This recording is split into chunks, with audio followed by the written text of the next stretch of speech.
So the hits keep on rolling, and we stay on the East Coast, and now we're going to talk about the performance of the teams in the NFC East in the 2017 NFL Draft. I don't know that any of these teams did a poor job, honestly. I thought the Redskins were the runaway winners. But even for teams like the Cowboys or the Eagles and the Giants, I thought all of their drafts were sensible. I thought all of their drafts could potentially be helpful to their organizations. And again, that just might be a reflection of the fact that this draft class was pretty good. So it was hard to really screw it up, unless you're like that team right there, the Bears. But I don't know that anybody really should hang their head in terms of their performance. Now, with that said, starting off with the New York Giants, I thought their draft could have been better. Like, for example, in round 1, I'm not surprised that Evan Engram was a first-round pick. I've been anticipating that for several weeks before the draft. What did surprise me, though, was you're sitting there at pick 23, and David Njoku, the tight end from Miami, is still there, and you take Evan Engram. That surprised me a little bit, because to me, Njoku has much more athletic upside, much more upside overall for the position. You could potentially do more things with him, both as a receiver and combination with being an inline blocker, where Engram's not going to be much of an inline blocker. He's pretty much going to be a guy you have to line up in the slot, use out of the backfield, line up out wide, those type of things. Now, he's a talented guy, but I wonder if the Giants will regret taking Engram over Njoku. I know some Giants fans maybe were a little surprised by that because they thought maybe it would be Njoku, or maybe it would be one of the offensive linemen like Cam Robinson or Ramczyk or Forrest Lamp. And I could understand why some Giants fans would be a little concerned about the fact that the organization didn't address the offensive line until round number 6. But I will say this in defense of the Giants in this case. Yes, you needed help up front on the offensive line, but this was not a good class for offensive linemen. And when you get to, let's say, round 2 and you take Dalvin Tomlinson from Alabama, if you're the Giants, you maybe have a round 2 grade on Tomlinson, but maybe the next offensive lineman you have a round 3 grade on. Do you take the player that you have a lower grade on by a whole round just because of the fact he's at a bigger position of need, or you take the superior prospect? In this case, you have to take the superior prospect. If you had somebody like a Dalvin Tomlinson and then 2 or 3 spots behind him on your big board, in your overall rankings, you had an offensive line, then maybe you take the offensive line because it's close enough. You could justify it based off of need. When it's close, all things being equal, you probably gravitate towards need. But at this point in time, I didn't have a problem with them taking Tomlinson. I didn't have a problem with them taking Davis Webb in round number 3. You didn't get Deshaun Kaiser in round 2. You didn't get one of the other quarterbacks in round 1. But at least the Giants understood that they needed to get somebody that wasn't Ryan Nassib to serve as the young understudy for Eli Manning, because we're getting to a point where he could potentially drop off the cliff sooner rather than later. So it'd be nice to have a young option potentially waiting in the wings, even if he doesn't see the field for 2 or 3 or maybe even 4 years. I love the selection of Wayne Gallman around number 4. To me, you've kind of got a slightly different version of what you once had with Brandon Jacobs and Ahmad Bradshaw. But Gallman brings a more physical between the tackles running style as a complement to Paul Perkins, who you would assume would kind of be the de facto lead back in that backfield. But you look at it, you got 2 more weapons on the offensive side of the ball for Eli Manning. You got a young understudy out of this draft. You got a young defensive tackle to provide some depth on the interior of that line. And I don't think it was a terrible performance at all. Kind of just a little bit better than average. So that's why I gave him a C+. Philadelphia Eagles, it was interesting for them because, with the big moves up the board they made last year to go get Carson Wentz at number 2 overall, you look at those type of moves and say those are the type of moves that could really put you in a disadvantageous situation for 2 or 3 years when it comes to the NFL draft. But because the Minnesota Vikings had Teddy Bridgewater get hurt and they got desperate for a quarterback and they overpaid to trade for Sam Bradford, the Eagles basically had a full assortment of picks in this draft is the way it really worked out. They had a first, second, and third round pick here.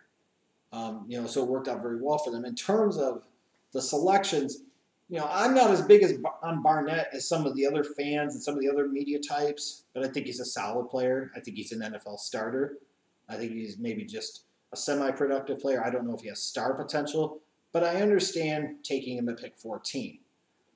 Sidney Jones, the corner from Washington, if he had been healthy and didn't blow out his Achilles, there's a very good chance he would have been the Eagles selection at pick 14 in round 1. The fact that he blew out his Achilles and he was able to be had for the Eagles at their pick in round number 2 is a real coup. Because I'll bet on Sidney Jones being able to come back 100% eventually from his Achilles, and being the type of corner, first-round type of talent that I envision him being coming out of Washington. And then backing that up by taking another corner, a big corner in Rasul Douglas in round 3. What I really like about this draft from the defensive standpoint at the Eagles is that their first 3 picks, I all see systematic fits for what Jim Schwartz wants out of his defensive players. Like size out of his corners, like some of what package Barnett has as a defensive end. It makes a lot of sense to me.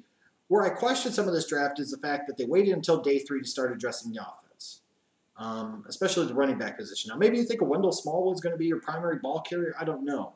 And I'm not here to hate on Donnell Pumphrey because I like him as a change of pace type of option.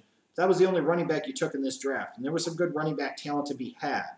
And I wonder if the Eagles will regret having waited to address that position earlier in 2017 to where they might have to do it in 2018. Because when all is said and done, even though you're bringing guys like Alshon Jeffrey and Torrey Smith in free agency, who knows what Torrey Smith will be? Alshon Jeffrey's on another 1-year type of prove-it deal. Who knows what you've got there? Carson Wentz is your future, and you have to build around him. And while it's nice on the one hand to build up the defensive side of the ball, and the Eagles did a pretty good job of that, and you kind of balance out your team a little bit more, ultimately you ride or die on the success or failure of Carson Wentz in terms of your future playoff and championship aspirations. You frankly have to, in the follow-up draft at getting him and making that big move up the board to get him, you have to invest more on the offensive side of the ball early and often than the Eagles did here, period. You have to.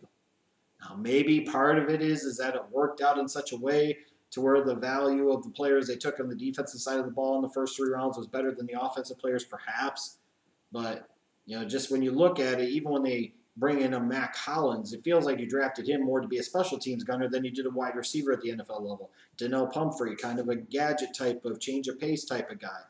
It just left something to be desired for me in terms of helping out Carson Wentz, which is why I gave him a C+. Defensively, I thought they got 3 guys that could potentially be future starters. Offensively, I don't know how much contributions or impact they're going to get out of this class. When you look at the Dallas Cowboys, they had one clear mission statement for this draft. They were going to address defense early and often, and they sure did. They spent their first 3 picks on the defensive side of the ball, 6 of their 7 overall picks on the defensive side of the ball, and honestly, that's what they had to do. They had to do it because you have to balance out that roster more. You have to balance out that team more. And you had to get some youth and athleticism on the defensive side of the ball. So where you heard stories about the Cowboys drafting Taco Charlton at number 28 in round 1, even though he wasn't the number 1 player on their board, it makes sense why they did. Because they didn't feel like the value was going to be that close to Charlton in terms of who they would have gotten at the end of round number 2 in terms of the defensive ends. Even though a Terrell Basham still was there and I think was a better prospect than a Taco Charlton. With that said, I could see him making some sense. I could see Rod Marinelli coaching him up and getting something out of him. And just in general, when you look at the approach and the philosophy, it's one of these things where the Cowboys really made themselves an organization in recent years offensively because of what they did in terms of investing 3 first-round picks on the offensive line. Now's the time to do the same thing on the defensive side of the ball. And Taco Charlton is a step in the right direction. I like the corner Awuzie from Colorado a lot. I think he got undersold in this process due to a lack of length and kind of concerns. But I think he's a really good player. I was frankly a little surprised that Jourdan Lewis got taken in round number 3. But he's got incredible footwork, and he reeks of a long-term nickel-dime corner in the league. And that's not a bad thing to take in round 3. I even like to pick a Switzer, the receiver out of North Carolina. You look at him, got some Cole Beasley elements to him, but I think he's a little bit more athletic. And Xavier seemed to be a real steal in round number 6, the safety from Louisiana Tech.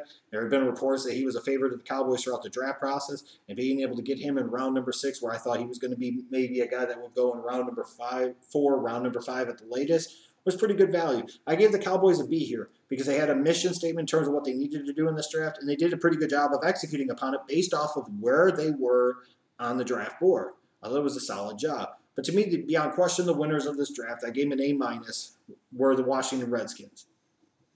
I look at this draft and I see value all over the place. I see steals in several different rounds. I see the potential for 5 starters by 2018. to be able to get Jonathan Allen with the 17th overall pick, when you could argue talent-wise he was a top 3 player in this draft, is a coup. Then to follow that up in round 2 and get a guy that I had a first-round grade on, a really solid football player, to give you some edge rush depth in Ryan Anderson, I thought, again, was really, really good. And maybe if you want to get froggy, he has a type of instincts where he could line up some on the inside for you. Fabian Moreau, the corner from UCLA in round 3, has first-round physical talent. If he could stay healthy, this pick could end up being a real steal for them. And even in round 4 to come into that middle portion of the draft. I love round 4 as much as I do anything else, because those are where you can find those guys that still provide really good value. You can find some really good starters there. And when you look at Samaje Perine, you look at Montae Nicholson, you talk about Perine that could come in and compete and get some reps at the running back position and might eventually overtake Kelly as the starter there. And then Nicholson, they needed some help at safety. He was a guy I kind of had a round 2 to 3 grade on, and here he is available in the middle of round number 4. Again, I just thought the Redskins did a really good job with no general manager of just kind of conducting their draft and letting the pieces fall to them. They didn't have to get crazy and trade up. They didn't do a whole bunch of maneuvering here, there, and everywhere. They just, in general, were able to get guys to come to them. They were able to get guys of value that happened to fit positions of need. And it just felt like this was a really, really good draft class for the Redskins. It's frankly probably the best draft I've seen them have in several years. So it was nice work by them, and I thought in terms of their performance in the draft, they were the runaway winners. Nobody really set themselves back or hurt themselves too bad. I think every team, you could argue, helped themselves in some way, but the Redskins had to be the clear and away winners, in my opinion anyway.